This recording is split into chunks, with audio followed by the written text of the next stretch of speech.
Hello friends, good morning. This is Dipali. Welcome back to my channel EduHub. So yesterday we have discussed about the cell. हम लोग आप जैसा कि आप previous video में देखे होंगे तो आप देख सकते हो कि मैं क्लास 9th का बायो सेक्शन स्टार्ट कर चुकी हूँ, जिसमें मैंने सेल स्टार्ट किया है। और सेल में मैंने अभी बायो का मैंने सिलेबस डिस्कस किया है और प्लस मैंने एक वीडियो में सेल का चैप्टर स्टार्ट कर दिया है। ठीक है, तो if you are interested then please go back to my channels. If you are interested then please go back to my channel. Actually the previous video, ठीक है ना, जब तक प्रीवियस वीडियो आप नहीं देखोगे तब तक आप आगे की चीज़ें नहीं समझ सकते हो। ठीक है, तो आपको ये बिल्कुल जानना होगा कि जब तक आप किसी चीज़ को शुरुआत से नहीं जानोगे तब तक आप पूरी तरह से नहीं समझ सकते हो। तो इसीलिए मैंने जो अभी फ़िलहाल सेल स्टार्ट किया है उसमें आपको सेल हिस्ट्री है, ठीक है ना, सेल हिस्ट्री और सेल थ्योरी के बारे में डिस्कशन किया है। और वो भी एनसीईआरटी का मेन पोर्शन है, वो आपको एग्ज़ाम्स में बहुत ही काम आएगा, बोर्ड एग्ज़ाम में बहुत ही काम आएगा। बोर्ड एग्ज़ाम नहीं, सॉरी 9th में तो बोर्ड होता ही नहीं है, लेकिन आपको एग्ज़ामिनेशन में वो बहुत ही काम आएगा। ठीक है, आप मेडिकल वगैरह में भी एग्ज़ाम दे, मेडिकल का भी एग्ज़ाम दोगे तो आपको उस समय भी बहुत, ये जो भी मैं पढ़ाऊँगी बायो का वो सब आपको काम देगा। ठीक है, तो आप जो भी वीडियो देखते हो वो शुरू से लेके अंत तक और अच्छे से देखो, पेशेंस के साथ देखो। ठीक है, और कहीं भी कुछ आपको प्रॉब्लम लगे तो प्लीज़ कमेंट सेक्शन में करके बताइए, मैं उसको पूरी तरह से सुधारने की कोशिश करूँगी। ठीक है, सो अब हम लोग अपने इस सिलेबस चैप्टर डिस्कशन जो चैप्टर जो है हमारा उसके बारे में अब देखते हैं। ठीक है, तो हम लोगों ने पिछले वीडियो में देखा था कि हम लोगों ने पिछले वीडियो में सेल हिस्ट्री और सेल थ्योरी देखा था। ठीक है, और सेल हिस्ट्री सेल थ्योरी में हम लोगों ने कहा था कि which scientist are involve to discover the cell. ठीक है, कौन कौन साइंटिस्ट हैं जो सेल डिस्कवर करने में उनका हाथ रहा है, किन किन साइंटिस्ट का हाथ रहा है। ठीक है, और ये जो सेल है वो कैसे डेवलप हुआ, कैसे डिस्कवर्ड हुआ, पूरा इसके बारे में जो थ्योरी बना वो कैसे बना। ठीक है ना, तो ये चीज़ मैंने प्रीवियस वीडियो में डिस्कस किया है। ठीक है, थोड़ा सा रिकैप कर लेते हैं ताकि आपको थोड़ा सा जो मेमोरी में हो वो इरेज ना हो। ठीक है, इवन आप प्रीवियस वीडियो ना देखो तो थोड़ा सा आपके माइंड में आ जाए और आपको आगे की चीज़ें समझने में आसानी हो। ठीक है, तो हम लोगों ने पिछले क्लास में देखा था कि सेल को सबसे पहले ने रॉबर्ट हुक ने देखा था। ठीक है, उन्होंने किस में देखा था, एक कॉर्क में देखा था। वो कॉर्क क्या था, वो हमारा एक क्या बोलते हैं, एक वुड होता है ना, लकड़ी का वो बार्क था। ठीक है ना, वो डेड सेल था। ठीक है, उसमें देखा था कॉर्क बोलते ही है लकड़ी के टुकड़े को। ठीक है, उसमें देखा था और उन्होंने कंपेयर किससे किया था, हनी कॉम्ब से। ठीक है, हनी कॉम्ब से पहला रॉबर्ट हुक ने देखा था। ठीक है, उसके बाद हमारा आए थे लिवेन हॉक ने हमारा क्या बताया था, लिवेन हॉक जो थे वो हमको बताए थे कि जितने भी फ्लूइड मतलब पॉन्ड्स में जितने भी लिविंग फ्लूइड्स हैं वो सारे सेल हैं। ठीक है ना, जैसे बैक्टीरिया, एल्गी, प्रोटोजोआ, जो भी हमारा जो पॉन्ड्स में पाए जाते हैं तो वो हमारा क्या है, सेल है। ठीक है, वो सब सेल है। तो लिवेन हॉक ने हमें ये बताया कि सेल हमारा लिविंग ऑर्गेनिज्म है। ठीक है, लिविंग सेल है। ठीक है ना, लिविंग सेल है। उसके बाद हम आए थे रॉबर्ट ब्राउन ने क्या बताया था कि न्यूक्लियस में सेल में न्यूक्लियस पाया जाता है। ठीक है, सेल में न्यूक्लियस पाया जाता है, ये हम लोग को कौन बताया था, रॉबर्ट ब्राउन ने। ठीक है, उसके बाद हमारे आए थे पुरकुंजी साहब ने हमें बताया था कि जो सेल है, सेल में साइटोप्लाज्म पाया जाता है। पहला हम लोग क्या बताया गया, सेल में न्यूक्लियस पाया जाता है, उसके बाद बताया गया सेल में साइटोप्लाज्म पाया जाता है। तो हम आपको बता दें कि मतलब कि ये नहीं कह सकते हैं कि जो न्यूक्लियस और जो हमारा ये जो हमारा न्यूक्लियस है, जो साइटोप्लाज्म है, प्रोटोप्लाज्म पाया जाता है। पहला तो हम लोग को पता चला कि जितने भी सेल है उसमें सेल में न्यूक्लियस पाया जाता है। और दूसरा पुरकुंजी साहब ने क्या बताया था कि हमको सेल में प्रोटोप्लाज्म पाया जाता है। और ये जो प्रोटोप्लाज्म और ये जो हमारा न्यूक्लियस है, ये सब है क्या? ये सब हमारा सेल ऑर्गेनल्स है। क्या है? सेल ऑर्गेनल्स है, ठीक है। सेल ऑर्गेनल्स वैसे सेल में बहुत सारे पाए जाते हैं, फिलहाल अभी हम लोग का यही डिस्कवर्ड हुआ है, यही 2 चीज़ डिस्कवर्ड हुआ है, ठीक है। आगे चल के देखेंगे क्या क्या, अभी हम स्टार्टिंग किए हैं, आपको आज बताएंगे, ठीक है। ये सब हुआ, फिर हमारा सेल थ्योरी आया। सेल थ्योरी में जो स्केल्डन साहब थे और जो स्वॉन साहब थे, ये दोनों ने सेल थ्योरी बनाया और इन्होंने बताया एनिमल्स और प्लांट सेल में, एनिमल्स और प्लांट में सेल पाए जाते हैं, ठीक है। उसके बाद फिर हमारा जो वर्च्यू साहब थे, वर्च्यू साहब थे, वो बताएं कि जितना भी हमारा सेल है वो प्री एग्जिस्टिंग सेल है, ठीक है। प्री एग्जिस्टिंग मतलब जो पहले से सेल मौजूद है उसी से डिवीज़न हो करके एक नया सेल बना, ठीक है। और ये था हमारा बात पिछले क्लास की, ठीक है। एक बात और बताना हम भूल गए, और क्या था कि हमारा एक माइक्रोस्कोप का, जैसे कि ठीक है सेल आया, देखा किस में गया, सेल देखा किस में गया, तो एक माइक्रोस्कोप में देखा गया। पहला माइक्रोस्कोप किसने देखा था? वो हमारे जो रॉबर्ट हुक थे उसमें। उसको फिर डेवलप किए हमारे ये लिवेनहॉक ने। उस माइक्रोस्कोप्स को बहुत तरह के लेंस चेंज करके लगा करके फिर उसको डेवलप किए। तो वो फिर देखें कि फ्लूइड, जो पॉन्ड्स के जो वाटर होते हैं उसमें सेल पाए जाते हैं, जो भी लिविंग फ्लूइड्स हैं वो सेल है, ठीक है। फिर उसके बाद फिर हमारा माइक्रोस्कोप और डेवलप हुआ, ठीक है ना, डेवलप हुआ, फिर लास्टली उसका नाम रखा गया इलेक्ट्रॉनिक माइक्रोस्कोप, ठीक है, इलेक्ट्रॉनिक माइक्रोस्कोप, ठीक है। और इलेक्ट्रॉनिक माइक्रोस्कोप को डेवलप किसने किया, सॉरी डिस्कवर्ड किसने किया? उसको डिस्कवर किया नॉल और रुस्का ने। उसको डिस्कवर्ड किया नॉल और रुस्का ने।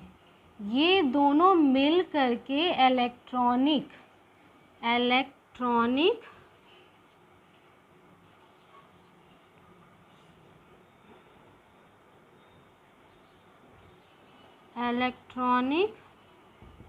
माइक्रोस्कोप का डेवलप किया था, ठीक है ना, इलेक्ट्रॉनिक माइक्रोस्कोप का, ठीक है। किसने किया था? तो नॉल और रुस्का ने डेवलप किया था, ठीक है। तो ये इलेक्ट्रॉनिक माइक्रोस्कोप जो है ये हमारा फाइनल माइक्रोस्कोप था, ठीक है। तो ये बात हुई हमारे प्रीवियस वीडियो की, ठीक है। अब हम आज की बात करते हैं। तो आज हम आपको सेल का आगे का चीज़ बताएंगे, ठीक है ना, आगे का पोर्शन बताएंगे। सबसे पहले हम आपको आज सोच रहे हैं कि आज पहले हम आपको सेल का कुछ बेसिक्स बता दें, कुछ फंडामेंटल्स बता दें, जिससे आपको सेल समझने में आसानी हो, ठीक है। तो यहाँ पे कुछ पॉइंट्स लिखे हैं, आप इसको देख सकते हो। मैं आपको एक एक पॉइंट समझाते जाऊँगी, उसके बाद मैं सेल में आगे बढ़ते जाऊँगी, ठीक है। तो यहाँ पहला लिखा हुआ है all organelles are composed of cell and cell product. All organelles are composed of cell and cell product. कहने का मतलब कि जितने भी सेल हैं, जितने भी ऑर्गेनिल्स हैं, सब सेल से बने हुए हैं। एग्जैक्टली सही बात है। अगर आप देख सकते हो कि हमारा जो बॉडी है, ठीक है, हम आपको कल बताए थे, प्रीवियस वीडियो में बताए थे कि जो हमारा सेल है, सेल से बना टिश्यू, मतलब अ ग्रुप ऑफ सेल, जितना भी ग्रुप सेल का ग्रुप बना वो बना टिश्यू, और फिर टिश्यू से बना बहुत सारे टिश्यू मिल करके क्या बना, वो बना ऑर्गन सिस्टम। फिर organ system, a group of cell is called tissue and a group of tissue is called organ system, ठीक है। और ऑर्गन सिस्टम से क्या हमारा कंप्लीट एक ऑर्गेनिज्म तैयार हुआ, ठीक है। तो यही कहने का मतलब है जितने भी ऑर्गेनिज्म हैं composed of cell and cell product, ठीक है, सेल से बना हुआ है। और सेल प्रोडक्ट क्या हुआ, वही जो सेल में हमारा बहुत सारा जो भी ऑर्गेनिल्स पाया जाता है, ऑर्गेनिल्स जो सेल प्रोडक्ट जो सेल में पाए जाते हैं, ठीक है ना। तो जैसे हमारा हुआ, ठीक है, तो ये बात हुई और इसकी, ठीक है। दूसरा पॉइंट हमारा क्या है? दूसरा पॉइंट है हमारा all metabolic reaction take place in the cell. Exactly ये बिल्कुल सही लाइन है। हम लोगों ने पिछले क्लास में ये भी पढ़ चुका है। हम लोगों ने पढ़ा था कि जितने भी मतलब सेल को कहा गया है structural and the functional unit of life, ठीक है, ऐसा हम लोगों ने पढ़ा था। स्ट्रक्चर क्यों पढ़ा था ये भी बताया था। एक स्ट्रक्चर इसलिए कहा गया है क्योंकि वो हमारा कंप्लीट स्ट्रक्चर तैयार कर रहा है, पूरा ढांचा तैयार कर रहा है। आपको हम बता दें कि अगर हम घर मतलब हमारा घर जब हमारा बनता है, जब घर निर्माण होता है, तो स्टार्टिंग उसका तो जब हमारा घर का निर्माण होता है तो स्टार्टिंग उसका जो नींव होता है, नींव होता है, नींव को हम क्या बोल सकते हैं, बेसिक यूनिट, है ना। तो बेसिक यूनिट हमारा क्या होता है, ब्रिक्स, ठीक है ना, जिसको हम ईंट बोलते हैं, ठीक है, ब्रिक्स। तो ये जो एक ब्रिक्स है वो क्या हम लोग कहलाएगा, सेल। वो क्या कहलाएगा हम लोग का, सेल। और कंप्लीट वॉल का तैयार होना क्या होगा, हमारा स्ट्रक्चर, ठीक है ना, वो टिश्यू जो हमारा कंप्लीट ऑर्गेन्स तैयार हो गया, ठीक है। तो अगर हम अपने बॉडी में बात करें तो सेल से बना टिश्यू, ठीक है ना, group of cell is tissue and a group of tissue is organ system, ठीक है। तो हम देख सकते हैं, स्ट्रक्चर की बात कर रहे थे अभी हम लोग, कि जो सेल वो क्या किया, वो कंप्लीट हाँ, जैसे हम कंप्लीट वॉल तैयार हुआ, ठीक है, कंप्लीट वॉल तैयार हुआ, उसी तरह से हमारे पूरे बॉडी को भी तैयार किया। तो हमारा बॉडी पूरा स्ट्रक्चर ही तो तैयार हुआ, पूरा एक ढांचा ही तो बना, एक ढांचा ही, एक ह्यूमन बॉडी का एक ढांचा ही तो बना, ठीक है। उसी तरह से अगर बात करें, ये तो बात हुई स्ट्रक्चर की, अब बात हुई फंक्शनल। फंक्शनल क्यों कहा गया, हमारा बॉडी का जितने भी ऑर्गन्स हैं, जितने भी तरह तरह के ऑर्गन हैं, सबके अलग अलग फंक्शन होते हैं। एक एग्जाम्पल लेते हैं, जैसे हम हार्ट का लेते हैं, हार्ट का काम क्या है, वो पंप करना। पंप क्या करता है भाई, सिर्फ पंप तो नहीं करता, पंप करता क्या है, ये पंपिंग करता है। ये करता क्या है, ब्लड्स को पूरे बॉडी में सर्कुलेट करता है, पूरे बॉडी में सर्कुलेट करता है, ठीक है। ये हार्ट का काम है, ये फंक्शन हो गया हार्ट का। तो हार्ट भी जो है वो हमारा एक सेल से बना हुआ है, वो भी हमारा, हम लोग आगे चल के देखेंगे कि हमारे बॉडी में तरह तरह के सेल पाए जाते हैं, ठीक है ना, नर्वस सेल, फिर मसल सेल्स, और भी बहुत सेल होते हैं। ये हम आपको फिगर देख के अच्छे से बताएंगे, ठीक है। अभी फ़िलहाल आगे चलते हैं। तो ये बात हुई इसकी, all metabolic reaction take place in cell. Metabolic reaction क्या हो गया, अभी हम बताएं, जो सेल में पाए जाते हैं, ठीक है। अब बात हुई है, all the cells arises from the pre-existing cell. Pre-existing, ये भी हम आपको पिछले क्लास में बताया था कि प्री एग्जिस्टिंग सेल क्यों कहा गया। प्री एग्जिस्टिंग सेल इसलिए कहा गया है क्योंकि ये हमारे जो सेल मौजूद होता है उसी से डिवीज़न करके वो नया सेल बनता है, ठीक है ना। हम आपको एग्जाम्पल भी दिए थे, एग्जाम्पल क्या दिए थे, स्पर्म और ओवम का मिल करके जाइगोट बनाना, ठीक है, जाइगोट बनाना। अच्छा, आपको पता है हमारे बॉडी जो होते हैं, हमारे बॉडी का फर्स्ट सेल का क्या नाम है, हमारे बॉडी के फर्स्ट सेल का नाम क्या है, तो हमारे बॉडी के फर्स्ट सेल का नाम है जाइगोट। क्यों, क्योंकि जाइगोट से ही कंप्लीट बॉडी स्टार्ट होता है, जाइगोट से ही हमारा क्या बोलते हैं, एम्ब्रॉय बनता है, फिर फिटस बनता है, ठीक है ना। हमारे कंप्लीट एम्ब्रॉय से ही, एक एम्ब्रॉय हमारा सिंगल सेल है, सोचिए, एक जाइगोट एक हमारा सिंगल सेल है, सोचिए, वो एक जाइगोट से वो कंप्लीट एक छोटे बेबी को ही मदर वॉर्म में तैयार कर देता है ना। कंप्लीट हेड का तैयार होना, फिर धीरे धीरे नीचे बॉडी का तैयार होना, हेड से स्टार्टिंग होता है ना, हेड से स्टार्टिंग होता है मदर वॉर्म में। अगर देखेंगे बेबी का डेवलपिंग तो हेड से स्टार्टिंग होता है ना। तो वही हम कह रहे हैं कि जो सोचिए, हमारे बॉडी का फर्स्ट सेल है, वो फर्स्ट सेल का क्या नाम है, जाइगोट, ठीक है, जाइगोट नाम है। और ये कंप्लीट हमारा एक बॉडी को तैयार कर देता है, इस चीज़ को याद रखिएगा। हमारे बॉडी के फर्स्ट सेल, हमारा बॉडी का फर्स्ट सेल, उसका नाम है जाइगोट, ठीक है, और वो हमारा एक सिंगल सेल है, ठीक है। तो ये बात हुई प्री एग्जिस्टिंग सेल की। अब बात करते हैं, every organism start its life as a single cell, ठीक है। कहने का मतलब है जितने भी ऑर्गेनिज्म है वो अपने सिंगल सेल से ही स्टार्ट करता है, ठीक है ना, सिंगल सेल से ही स्टार्ट करता है। अभी आपको बहुत ही हम पता है, अभी सिंपल पता है जाइगोट की बात, वो तो सिंगल ही सेल है ना। हमारा पूरा ऑर्गेनिज्म कैसे, हमारा पूरा बॉडी कैसे तैयार हुआ, एक सिंगल सेल से ही ना। बहुत सारे सेल मिलकर टिश्यू बनाए, टिश्यू बना के फिर ऑर्गन सिस्टम बना, ऑर्गन सिस्टम बन के फिर ऑर्गेनिज्म तैयार किया, ठीक है ना। तो यही इसका कहने का मतलब है, ठीक है। अब ये कंप्लीट बात हुई बेसिक पॉइंट्स की। ये आप मैं आपको फिर से बता रही हूँ कि मैं एनसीईआरटी को बेस लेके चल रही हूँ, ठीक है, जो कि आपके एग्जामिनेशन में बहुत ही हेल्पफुल होगा। मैं जो कुछ भी बता रही हूँ बिल्कुल मेन पॉइंट्स बता रही हूँ, जो एनसीईआरटी के आपके जो मेन पॉइंट्स होते हैं वो बिल्कुल मैं बता रही हूँ, ठीक है। तो आप जो भी सुनते हो ध्यान से सुनना, और आप चाहो तो नोट्स भी कर सकते हो, ठीक है ना। अगर ये आप पे डिपेंड करता है, आप चाहो तो इसे अच्छे से पढ़ भी सकते हो, सुन के समझ भी सकते हो, दिमाग में रख भी सकते हो, या तो नोट कर सकते हो। बस इतना याद रखना, ये आपके एग्ज़ाम में बहुत ही हेल्पफुल होगा, क्योंकि मैं एनसीईआरटी को बेस लेके चल रही हूँ। ठीक है, ठीक है। तो बात अभी तक हम लोग बात क्या कर रहे थे, cell organs, cell organs, cell organs. ठीक है, सेल ऑर्गेन्स हम लोग बात कर रहे थे, लेकिन अब बात करेंगे ठीक है, सेल भी है ऑर्गेन्स भी है, तो क्या हमारा जो ऑर्गेनिज्म है, सेल है, हम लोग अभी तक बात कर रहे थे कि क्या सेल सिर्फ एक ही सेल से बना हुआ है? नहीं, एक ही सेल से तो नहीं बना हुआ। हमारा जो बॉडी है वो एक सेल से बना हुआ है, लेकिन और भी कोई जीव पाए जाते हैं, वो क्या एक सेल से बनते हैं? कोई जीव ऐसे होते हैं एक सेल से? तो हाँ, ऑर्गेनिज्म में दो होते हैं। ठीक है ना, सेल हमारा दो तरह से पाया जाता है। सेल हम लोग दे सकते हैं सेलुलर ऑर्गेनिज्म। ठीक है, देख सकते हैं सेलुलर ऑर्गेनिज्म। सेलुलर ऑर्गेनिज्म में हमारा एक आता है यूनिसेलुलर, फिर आता है मल्टी सेलुलर। ठीक है, मल्टी सेलुलर यूनी में हम दो पार्ट में बांटे हैं, जिसमें यूनी में हमारा, यूनी किसको बोलते हैं? One, single cell. ठीक है, यूनी मतलब वन, सिंगल सेल।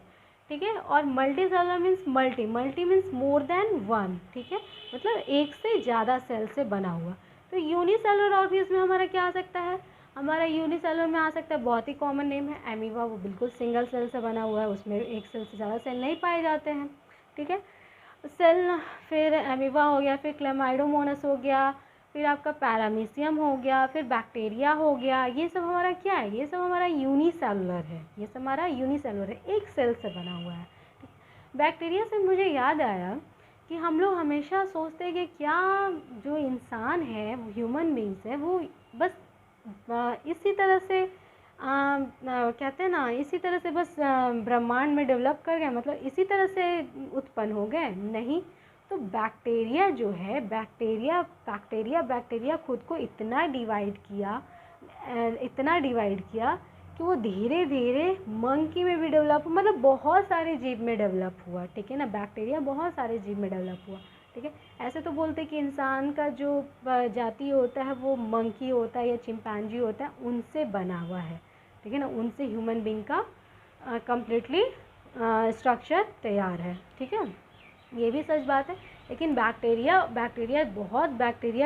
डिवाइड किया, खुद को डिवीज़न किया, उसके बाद जाके एक ह्यूमन बींग्स का कहते हैं ना उत्पत्ति हुआ। ठीक है ना, उत्पत्ति हुआ।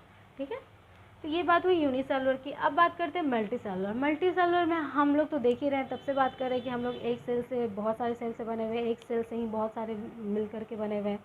तो ह्यूमन बींग्स कॉमन ले सकते हैं, ह्यूमन बींग्स हुआ, प्लांट्स हुआ, है ना, फिर फंगी हुआ, ये सब हमारा क्या है? Multi cellular. और भी बहुत सारे हैं, हम आपको डिटेल बताएंगे। ठीक है, तो ये बात हुई सेलुलर ऑर्गेनिज्म की। जो सेलुलर ऑर्गेनिज्म है वो हमारा यूनिसेलुलर एक है और एक मल्टी सेलुलर है। ठीक है, ये दो हमारा सेलुलर ऑर्गेनिज्म, मतलब दो तरह के सेलुलर होते हैं। वैसे हमारे बहुत सारे टाइप्स के पाए जाते हैं। ठीक है, नर्वस सेल हुआ, फिर आपका मसल सेल्स हुआ, बहुत सारे सेल पाए जाते हैं। ये हम आपको अभी मतलब फिगर बना के बताएंगे। बहुत सारे तरह के सेल पाए जाते हैं। ठीक है, तो वैसे बहुत टाइप्स ऑफ सेल पाए जाते हैं हमारे बॉडी में। ठीक है, सारे सेल्स का अपना अपना अलग अलग फंक्शन है। ठीक है, जिसका जैसा फंक्शन उस सेल का वैसा स्ट्रक्चर।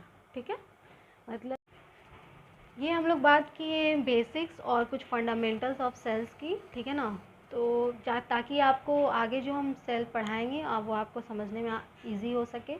ठीक है, ये जो 4 पॉइंट्स हैं वो बिल्कुल आप लोग दिमाग में रखिएगा, क्योंकि ये 4 पॉइंट्स के बेसिक्स पे, ठीक है ना, ये सारा चैप्टर डिपेंड करता है। ठीक है, अगर आप ये याद रखोगे तो आपको पूरा लेसन, मतलब कि जो सेल लेसन है, सेल का चैप्टर है, वो आपको समझने में आसानी होगा। ठीक है, तो आज यहीं पे रहने देते हैं। अगर आपको इसमें कहीं भी कोई प्रॉब्लम हो या डाउट हो या मेरे वीडियो बनाने में कुछ भी प्रॉब्लम हो, तो प्लीज़ आप मुझे कमेंट सेक्शन में करके ज़रूर बताइएगा। और लाइक सब्सक्राइब बिल्कुल कीजिएगा और अपने दोस्तों के साथ शेयर भी कीजिएगा। And thank you so much. Enjoy your life.